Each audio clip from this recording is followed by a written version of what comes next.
안녕하세요. 육아한방 잔소리쟁이 안영미 원장. 부사쟁이 최미영 원장입니다. 가을이 되면 거리에서 꼬리꼬리한 냄새가 진동하는 경우가 많습니다. 네. 바로 이게 은행나무 때문이거든요.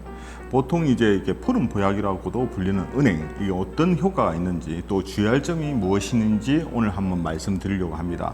첫 번째로는 혈액순환 개선에 효과가 있습니다. 네. 은행은 탄수화물, 단백질, 지방, 칼로틴, 비타민 C 등으로 구성되어 있는 건강식품인데요. 그 외에도 은행에는 징코플라톤이라는 성분이 함유되어 있는데 이것이 그 혈관을 따라 이동하는 혈액이 굳어지는 것을 억제해 혈액순환을 원활하게 해주는 역할을 해줍니다. 네, 저희 어릴 때 진코민 하면서 은행잎 안에도 추출할 때 그런 성분이 있어서 혈액순환 개선제로 쓴다고 저도 알고 있습니다. 그리고 두 번째 같은 경우는 좀 많이 알고 계신데 기관지 보호. 그러니까 특히 이제 은행을 폐를 따뜻하게 하고 호흡 기능을 강화시키는 좋은 식품으로 알고 있잖아요. 네. 그래서 이게 특히 이게 한방명으로 뭐라고 하죠? 네, 백과라고 하는데요. 폐 기운을 보강하기 때문에 아이들 호흡기 개선에 많이 쓰고 있습니다. 특히 이게 가래, 기침, 또 이게 천식 등을 완화하는 효과가 있어서 평소에 이제 좀 호흡기가 약한 사람들 같은 경우에 은행을 섭취하기도 하는데 네. 특히 한방에서 이게 야간요에도 좋은 약재로 사용하잖아요. 네. 그래서 저희가 야뇨 환자들, 아기들 같은 경우도 백과가 좀 들어가는 경우가 많거든요. 맞습니다. 그리고 또 세 번째는 또 노화 방지. 아마 은행에 요즘 노화의 이제 주된 용어가 활성탄소잖아요. 그렇죠. 그래서 강력한 항산화자인 베타카로틴. 그렇죠. 네, 베타카로틴은 그리고, 또 비타민 C와 E도 많다고 그렇죠. 합니다. 이제 그래서 이제 피부 탄력을 유지하고 네. 노화 방지하는 효과가 있어서 꾸준히 챙겨 먹는 것도 효과가 있답니다. 이렇게 보면 진짜 은행이 좋긴 하네요. 그죠? 그렇죠. 그리고 또 이제 네 번째 같은 경우는 피로 회복. 네. 아무래도 은행에 또 네시틴이라든지 아스파라긴산 같은 것들이 몸의 피로를 풀어준다고 하네요. 그렇죠. 네. 항상 제가 말씀드리지만 제가 영어에 약합니다. 그렇지, 이게 영어 바로 발음에. 네. 그냥 영어를 할 때는 이상하게 혀가 꼬이더라고요. 한 번 더 죄송하다고 말씀을 드리고요. 그래서 이제 피로 회복에도 상당히 좋다고 합니다.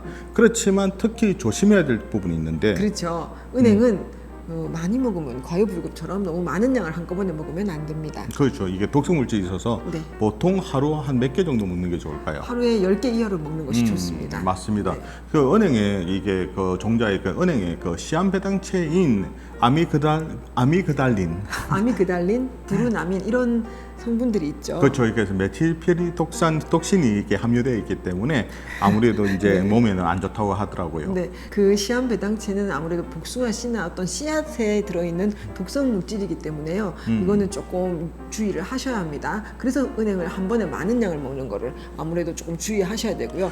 10개 이하로 이렇게 조금 작은 수치로 먹는 것을 조금 훨씬 더 권장합니다. 그래서 이제 식품의약품안전처에서 보통 성인의 경우는 하루 10개 이하. 네. 그리고 우리는 애기들 많이 보시니까 네네. 애기들 같은 경우에는 한 두세 개 정도. 네. 보통 이제 우리 이제 안주하러 가면 저도 한 번씩 이게 안주, 이게 꼬치구이에서 이제 이게 은행이 나온단 말이에요. 그렇죠. 그래서 먹다 보면 이게 생각보다 짭짤한 10개 이하가 아니라 10개 많이 이상 먹거든요. 먹기도 해요. 근데 안 한데 이제 되겠네요. 가급적이면 그거 한 번 정도는 좀 더 많이 먹는 거 있지만 매일 이거는 지금 아까 말씀드린 매일 먹는 경우 그리고 네. 이제 평상시에도 많이 먹으면 안 좋으니까 그거는 조금 좀 신경을 쓰셨으면 좋겠습니다. 그렇죠. 또 어린아이의 경우에요. 2-3개 정도만 먹이셔야 돼요. 그래서 할머니들이 이제 은행 주워 그렇죠. 왔다고 그걸 볶아서 막 10개씩 이렇게 주시면 절대 안 됩니다. 특히 이제 그 길가에 이렇게 떨어진 은행을 이렇게 맨손으로 주워서는 절대 안 되는 거 아시죠? 네. 그게 이게 은행의 특유의 냄새 나는 게 은행 그 껍질에서 있거든요.